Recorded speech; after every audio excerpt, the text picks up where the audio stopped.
Arambai News Guwahati Damaki Lodgi Pau Tabidi Singbu Yan Han Muktada Chingangbam Susitrani na Kurumjari. Husing a Sigi Samlapa Maribu Pau Sing Lawirase. Manipuri Youth Front of Assam Maifagi Marisuba Annual General Mifam Garang November Taruk Pamkre. Mifam Asida Front Asigi President Tangzam Brozian Namifamapu Aduga Don Singna Mitunglen Oike. Secretary General Soram Thoibana Englishingani Kun Kunithoi Faubugi Manunga Pangthokiba Thoram Singh Amadi Chaga Chadingi Matangda Miamda Thamke. Tungda Englishingani Kunithoi Kunmari Faubugi Pampugadaba Central Executive Committee gi Mihut Singsu Khanke. President Oina Thangzam Brozen, Vice President Oina Tambamayum Rihanuddin Pravir, General Secretary Oina Tambamayum Salauddin, Secretary General Oina Tambamayum Habibur Rahman, Joint Secretary Oina W Surendra, HRD Secretary Oina S Thoiba, Gamen Sports Secretary Oina KH Indrajit, Information and Publicity Secretary Oina Karam Nilan, Organizing Secretary Oina Suvas, Finance Secretary Oina Pariton Galoidana, Executive Member Mapan, Punna Kunmathoi Khanke. Pautagloina Seram Herazit, Ranjit Amadi Tonsing Busu Khanke. Mipamasina Kubna Kanarabamatung, Maroiba Wafam Ahum, Havadi Manipuri Loanbu, Assam Lengaki, Associate Official Loan Ohenabagi Damag, Akaknaba Kungzang Kaya, Jangsinaba, Hotnaba. Tha asigi kunithoi kulhumdoida imalon gidamak jarahin bagi khongjang jangsinba amadi tongan tonganba civil society organization kayaga loinana punna khongjang jangsin minaba haina warip lauki mithunglen oikiba tonsingna maifana jangsin gadoriba khongjang asida miyamna mateng pangbiyu so haijarakle Laikitraba Sanjenbam Dhirendra Kumar gi yumda masana iramba lairi ngaihak nokminasi haiba lairigasi Rongpur Manipuri Society na ngarang November 3 Nomaijing numit phongkre. Thoromasida Lupki President Senjam Sanatombana Mayai Tangbalda amade Kamini Kumar Award Phanglabi Laurembam Ongbi Nina Devina Athoiba Mithunglen amade Lupki Vice President Brajababuna Guest of Honor oike. Thoromasi Dr. Soibam Haridasna conduct tauke. Pukrambam Kalachana Larigasi Nainaki Amadi Senjam Basantina Laikidraba Aiva Sigi Maramda Wafam Kaya Thamke.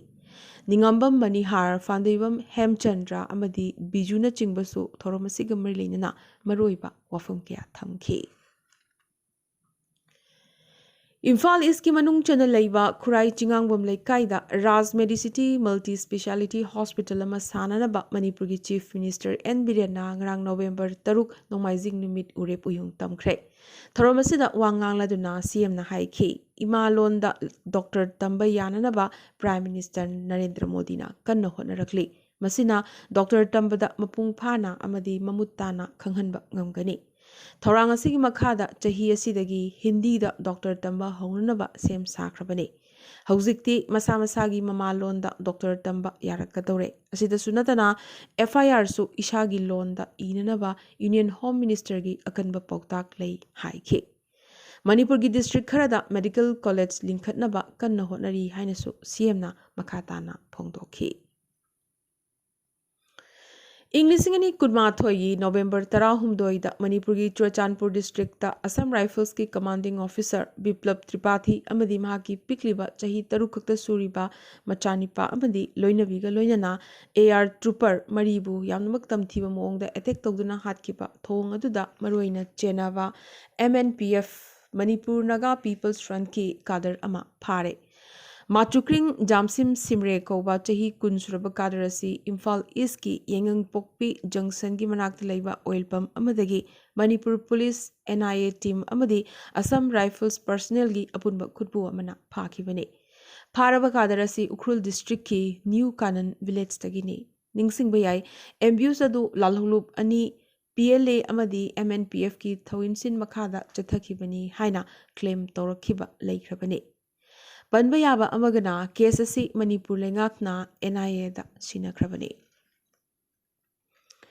Scheduled Tribe Demand Committee of Manipur, STDCM na Changshilakpa, Mitaibu, Indian Constitution ki Makhada, ST ki lista Yahun Binaba Changshilakiba, Khongzangi, Makhacha Tharak Poina, Ngarang November 3, Works, Youth Affairs and Sports Minister Govindas Konthokjamgi Ningthokongda leiba amadi Thangmoiban AC gi MLA Khumukjam Jaikisan gi Khuyathongda leiba yumsingda thomjinki amadi memorandum su pishinki. Minister Govindas ki yumda thomjinbada lubasigi President Dheeraj Yumnam Advisor Professor H. Jayantakumar Yauna STDCM Bishnupur District Committee gi maroiba thau pubasing amadi chatminariba atay lupsingi miyutsing su yauki. Aduga MLA Joy Kisan gi yumda thomjin kibasida Working President L. Lokendra, Vice President S. Manglem, General Secretary K. Bogendrajit, Women Wing gi Convener R. K. Tharaksana, Youth Wing gi Convener N. Edition amadi chatminariba lupsingi miyutsing su yauki. Malemgi tamthiraba laichadam oriba COVID-19 dagi nanthoknaba COVID vaccination gi program da Jiribam district na Manipur gi manungda ahanba chama first dose COVID vaccination to all eligible person in Jiribam district tarakhibada Manipur lengakna pirakpa selgi mana lupa lakun miyamda khusinabagi thoram DC office chingdong lekai da pangthokre. District administration Jiribam na sinduna pangthokiba thoram asida Deputy Commissioner W. Malemnganba Chenglei, Chief Medical Officer Dr. E. Okendro, Additional SP SK Sadanandana, President Member Oina Sarukyaki. Selgi Manasi COVID vaccination da Achoba Togdang Lokiba Kangatlaba DNO Kara, Civil Society, Asa Worker, Health Worker, Amadi, All Jiribam Working Journalist Union Chingbada Selgi Mana Piduna, Ikaikumnaba Utke. DC na COVID vaccination gi matamda tengbang pibirakhiba pnamaki mafamda su thagatpa phongtoraki.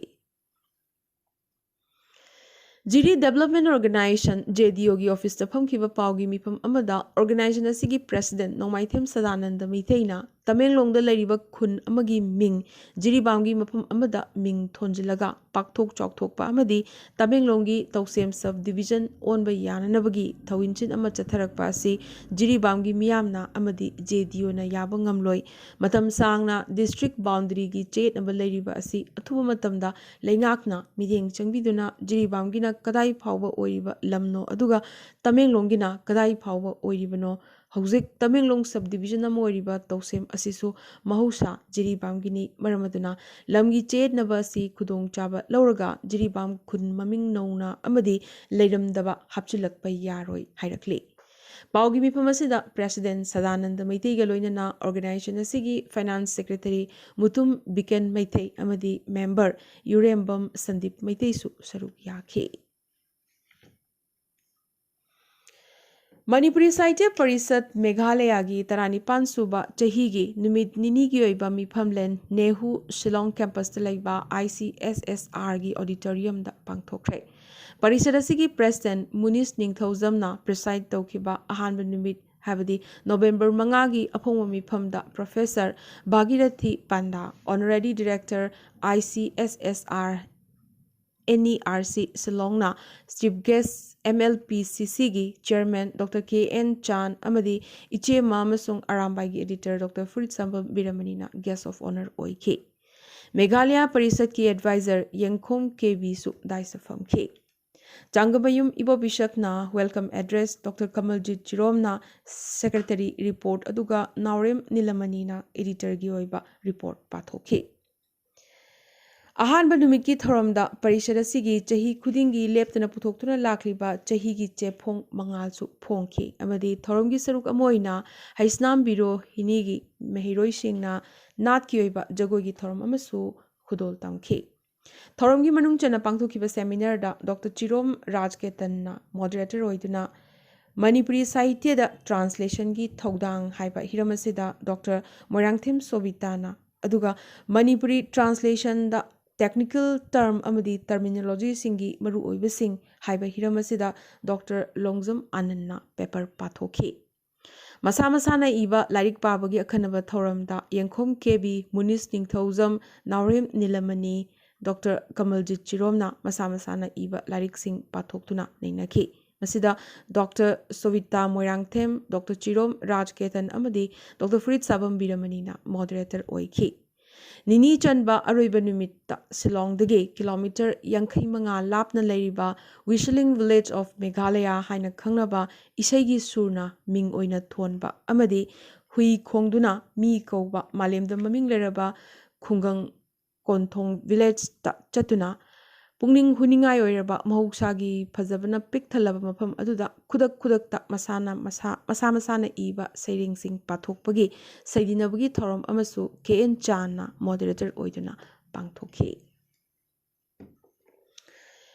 UNFCCC gi Conference of Parties kuntaret suba session COP27 ngarang nomaizing numittagi Egypt na yumbu oiduna pangthokpa hokre November 19 fauba chathagadoriba conference asigi maroiba pandam climate change ka mari leinaba hiram sigi matangda khana leinaba amadi masidagi kananaba pambai kya puthokpuna oire greenhouse gas emission sing hanthanba climate change mayok nanaba amadi masidagi sem sanabagi damak lebak singda mateng pangba loinana chakhulakliba lebak singda climate activities ga mari leinaba technical support amadi sel tungi oiba mateng pibana oire conference asida India gi maikidagi environment forest and climate change minister Bhupender Yadav na luchingduna saruk yari panba yabade handaki COP27 asida Manipur dagi hokhibi chahi 13 khakta suribi climate and environmental activist Lisipriya Kangujamsu observer amadi speaker oina saruk yari amadi tongan session ohumakta wangang bagi tanja mangonda piri Lisipriya na mifamasi yauba handaki asina anirak subane Rajasthan amadi Punjab ta mamang chahi ga yengnarubada handak chahi dana hena charu khokna chingba mai thabagi chang khangen hengalakpa sina Delhi gi air quality da yamnamak hena sokhalakpani haina Union Minister Dr Jitendra Singh na pendaba phongdokre ningsingba yai haukiba numit mangani asida Delhi gi air quality da khangsok soksilakpadagi primary school sing phibam asi hek phagalaktriba fawba thingjinnabagi warep leingakna lauthokrabani Independent India gi ihan hanba voter Himachal Pradesh tagi Syam Charan Negi November manga thangja numit leikhidre mahak masagi chahi chama supna taruk yaukhre mahak leikhidabagi numit humni mamangda Himachal Pradesh Assembly mikhalgi damak Negi na postal ballot ta vote thadaramkhi state owner ga loina na Himachal Pradesh lengakna baki aroiba mathong mangam pangthokadori aroibada tentakpa maroiba pau khara Miss Teen USA English ingani kuni toigi title Assam dagi hokhibi Aron Medhi English chahi tarani panna laukre English ngamaga chamapan marfumapan da Aron gi apokpa Assam dagi United States ta yumlingduna leirakhibani Assam gi district khudimakta medical college amamam thamnanabagi lengakna pandam thamlakli Guwahati railway station gi anishuba entry gate Paltan Bazar gi hauzik ASDC building leriba sida semlagani Assam amadi Meghalaya lengakna Indian Army ga manaraga Umiyam Lake po world class destination for aquatic sports ohenaba punna changsinminarakre Delhi NCR da ningol chakobugi thoram pangthokre nat ki ba thoram kayasu utkhi Manipur dagi Muhammad Ajmal Khan khoba miyoyama lupa crore 15 romgi mamal oigadaba tablet Yaba tablet lising humpurom ga kodana Guwahati da fare Ajmal Khan Thobal district tagini haire Mizoram gi national highway number chahum supna taruk ta changsilakiba blockade handokre National highway ani habadi chahum supna taruk amadi national highway number taruk ta lambi pakthok chok thorakpaga mari linana lam sokpa lam mapu lising amaga chatret henbada compensation matik chana pigani haibagi yanaba purakpadagi blockade asi handorakhibani Mizoram gi national highway number tarukta petrol liter lising kunithoi puduna thaurakpa oil tanker ama longbadagi khanghaudana mai chakpagi thodokta hauzik phawbada apunba leikidabagi masing nipan yaukhre North East gi hanba alloplastic jaw transplant Meghalaya da mai pakna pangthokre surgery asi Shillong gi Supercare Hospital da pangthokibane Tripura gi Dhalai district ta tahi uhaidaba thodokama thokre chahi 15 khakta suriba nupa macha amana Makpu hek pokpa mama mabok amadi madom chabu tumlingaida singjangna yanduna hatkre mihatpa angang asi police na phare Prime Minister Narendra Modi gi home state oriba Gujarat Assembly mikhal gamari leinana BJP gi election campaign Prime Minister na hodokre Actor Alia Bhatt amadi Ranbir Kapoor gi ngarang machanupi ama phangjakre Delhi ki Deputy CM Manish Sisodia ki PA Devendra Sharma ki yumda ED na red tawkre. Masi Delhi liquor policy scam gamari lenyana ED na mafam mangada red chathabada yaukibane. Bharat Joro Yatra ki video da KGF Chapter 2 film gi isai sizinabagi damak Rahul Gandhi amadi atopa Congress luchingba singi matakta FIR palakre. T20 World Cup English ngani kunithoi da India na Zimbabwe bu ngarang maithiba pigibaga loidana India semi-final changkre.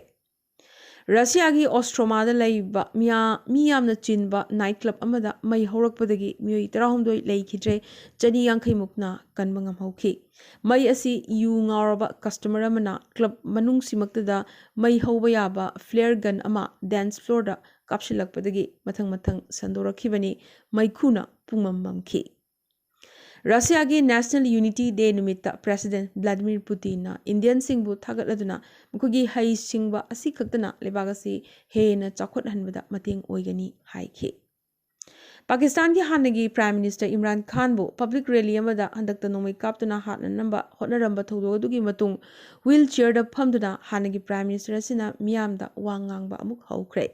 Panbayai Imran Khan gi makhong animakta nomai maru pankibani. World Health Organization WHO na handakta phongkhiba report amagi matungina miyobagi haksel da hauzik khwaidagi singnaningai oiraknibasi phangi 18 ni haide.